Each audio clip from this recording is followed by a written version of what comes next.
then you guys can ask whatever questions you want. So first we're going to have Andrew Learned. Cool.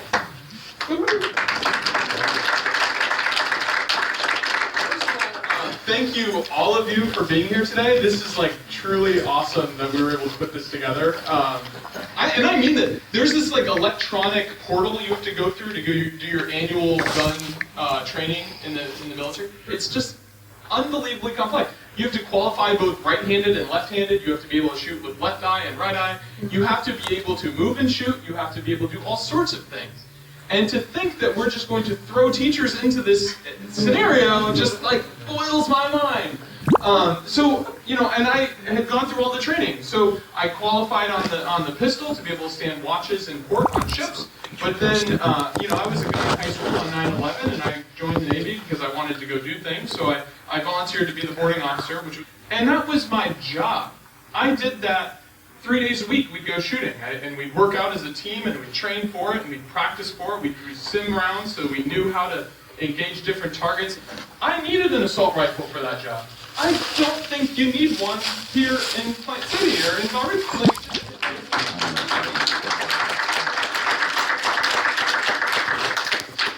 I love how the applause lines are for like the most basic. Like, can we talk about how like easy it is to run for Congress this year? Like, you just say thanks, guys. Appreciate it.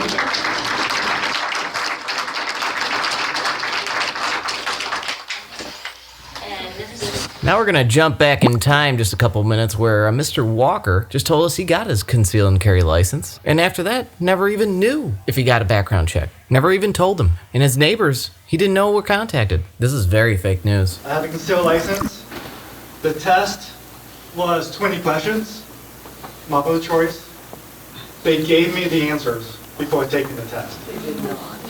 They gave me the answers before taking the test. Real quick, the gentleman in the back, you have a question? Yes. So when you got your license, they didn't do a background check on you? I don't know if they completed one. I do not know. I filled out the documents, and then within 3 days, Tallahassee gets to it. They get to it. If not, it's not likely approved. So whether or not they did it, I do not know. I don't get any notification. Going back to your little story about never holding a gun. Now, this is David Walker's official website. And you got to remember, he is at an anti-gun town hall. And you could see here going down through this that he fully supports gun rights in the Second Amendment on his website, but in actuality, he does not. You could see right here, he believes Floridians have the right to bear arms, protect their family, and go hunt. But in the town hall, he says exactly the opposite. So when we actually hear from David Walker's heart, we know exactly who he is. He's anti-gun, anti-Second Amendment. And here's another beauty. My name is Phil Hornbeck. I grew up in Des Moines, Iowa. I raised boys. I've been a school teacher for 10 years, which is one of the reasons why I think giving a teacher a gun is insane. And then I'm also a small business owner.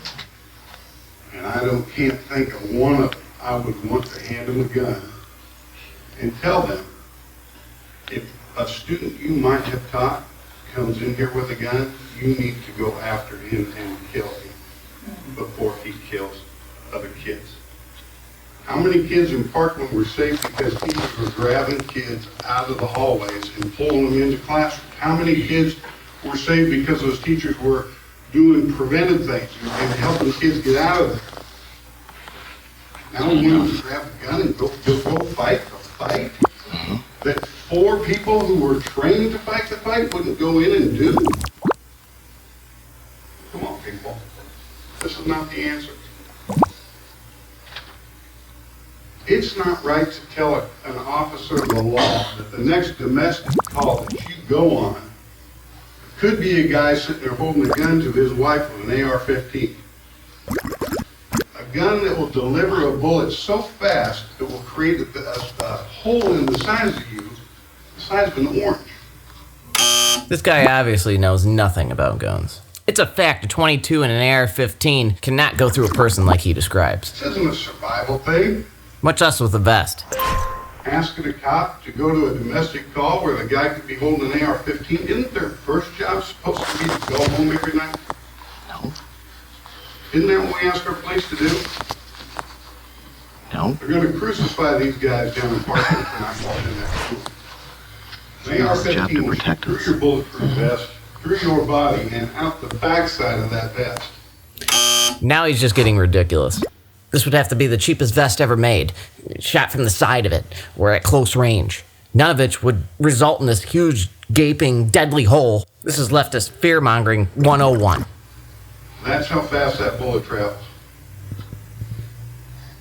And for some reason, we've got a lobby that believes we have a right to own one of them babies. There is not a freedom in the United States of America that is not regulated. 18-year-old can walk into a gun show. He's got the cash, he's carrying. Apparently, Phil doesn't know about the Bill of Rights. The gun is the only tool we've ever created that has a single purpose. You're not hanging pictures in your house with a gun. It has one purpose. Maim, kill. I believe you should have to have a gun in your house. Now, if you need an AR-15 to protect your house, you're doing something that you really need to reconsider. And if you need an AR-15 to go hunting, You're a lousy hunter. you're you need to find something else to do. Maybe bowling would be your thing. Maybe bowling would be.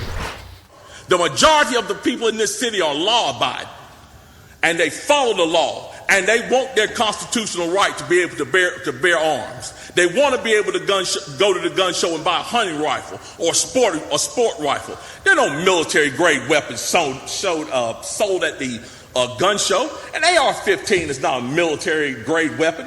Anybody that would go into combat with an AR-15 is a fool. It's a semi-automatic 22 rifle. You'd be killed in 15 minutes in combat with that thing.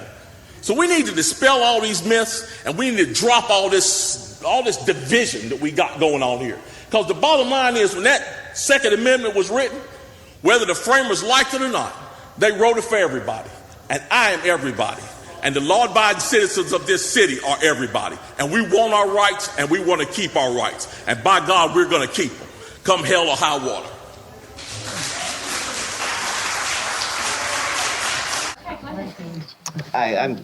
I'm pretty much in the middle. I was hoping we were going to talk more about gun control. But I'm one of those people that just as this came up, I never even thought about the NRA before. Never even thought about guns before.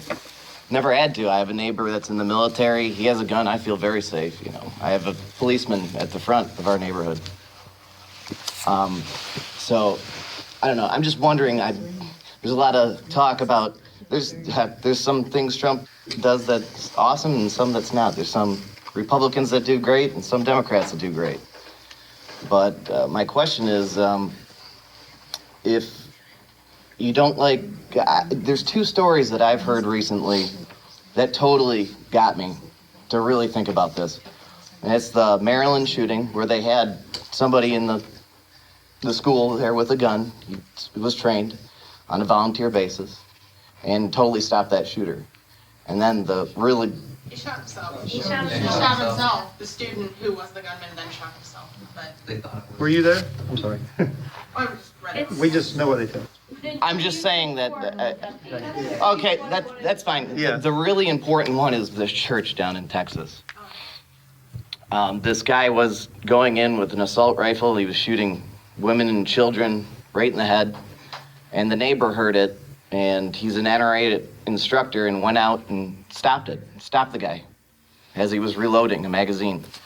And so you can see how I'm a little torn on this when you just want to, all-out ban. I mean, who's going to actually enforce background checks when they didn't even do it in this past shooting? I mean, the FBI didn't even do their job. I mean, how many times were they, called up? I mean, I think his parents called up, or the Guardian did, and said this guy has a gun to his mom's head. Yeah, Yeah, they did. So They a said there were no signs. couple points on this. They went to his house Because I 30 think- times. I hear you.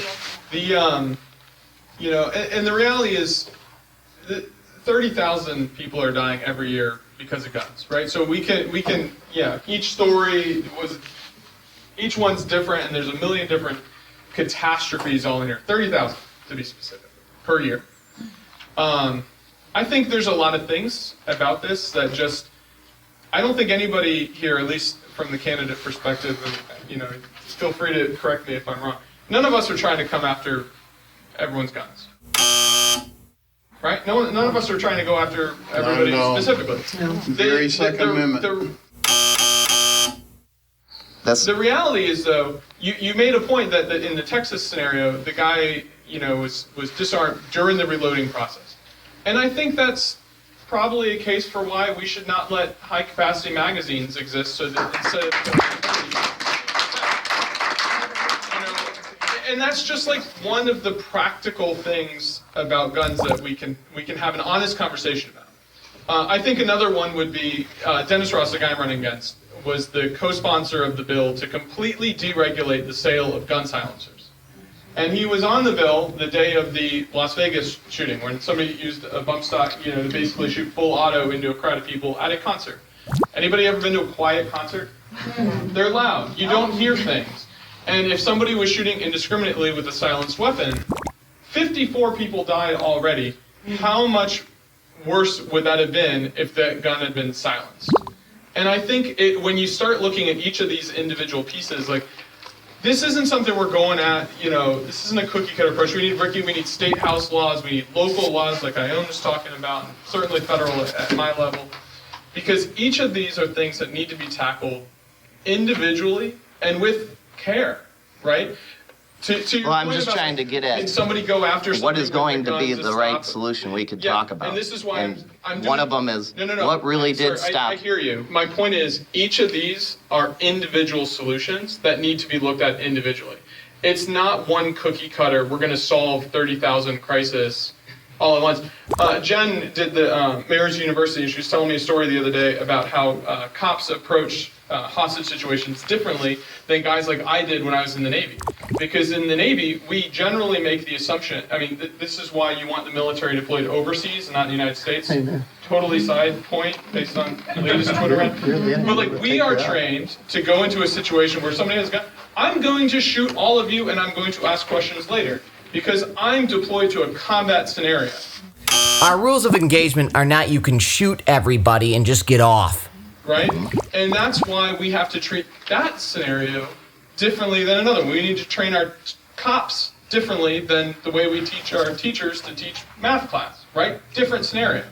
Every one of these is a different thing. And if we can't have the conversation, if we don't allow the Centers for Disease Control to research gun violence and what could have been used to prevent it in the first place, then we're going to happen. That's my 2 cents. Does that answer your... Well, kind of. That's what I was trying to get at. I mean, if I've heard people want to do preactive work here, you know, instead of reactive. And I think what you were just saying is reactive. Every scenario has a different solution. I don't see how we could do that. Well, we react to prevent the next one. Right. So we I'm found- asking, we what found would a be loophole. your So I would solution say- for this? Yeah. So when we know going the after- cops failed? Yeah, going after high capacity Cops are not fail. Stop. Whoa. Remember what Phil said earlier? They're gonna crucify these guys down in Parkland for not going in that school. That 4 people who were trained to fight the fight wouldn't go in and do. So which one is it, Phil? I mean, did the cops fail to go into the building, not do their job, which is exactly what happened? Or is it that they did a perfect job and they can't be expected to go in and face demons like this kid? Mentally unstable. The reality is, cops are paid and trained to do this. And yet the crowd just ignores everything Phil said earlier and just claps at anything he said. high capacity. They didn't even enter in the Gun building. silencers, bump stocks. It's not- These are all things that I would certainly say that would stop things. But we also need to recognize that the largest number of gun deaths is suicide. And that's a Right. different conversation. You should not be able to be Baker acted in this country and then immediately leave to go buy a gun without a waiting period and without a background check. And the fact that David was saying that you can just like buy the background check is just assumed if it didn't actually happen. I learned that today. That is mind-numbing. Yeah, I agree with that. To me. Totally. But each of these are problems that have to be fixed specifically, individually. There's no cookie-cutter approach, but we'll go after each one. And that's why I say, for those of you in the room who are looking to who you're going to vote for, find the candidate who agrees with your values, because there are a myriad of different things that we're going to have to take individual votes on along the way. And you want somebody in your team who's going to get your back on each of those individual things. Make sense? That makes sense. Thank you. Okay, real quick. Didn't make sense at all. Question for the gentleman. Sir, what county do you live in? I live in Tampa. Hillsborough, yeah. You live in Hillsborough County, and are you registered to vote? Yeah? Oh, yeah. I'm a registered independent. Just really quickly, I know you. Vote Republican. This is ERI. As you can see here, there are many discrepancies that you could see here at town halls when we should be talking about arming guards and arming teachers and putting out warning signs, just like in Texas, where the mere fact of having a gun there stops countless of crimes. We just want people to think about what the real solutions can be, and guns should not be discounted. They want to use gun control as a means to gain power again and become victims, and we cannot allow these people to regain power again. Thank you for listening.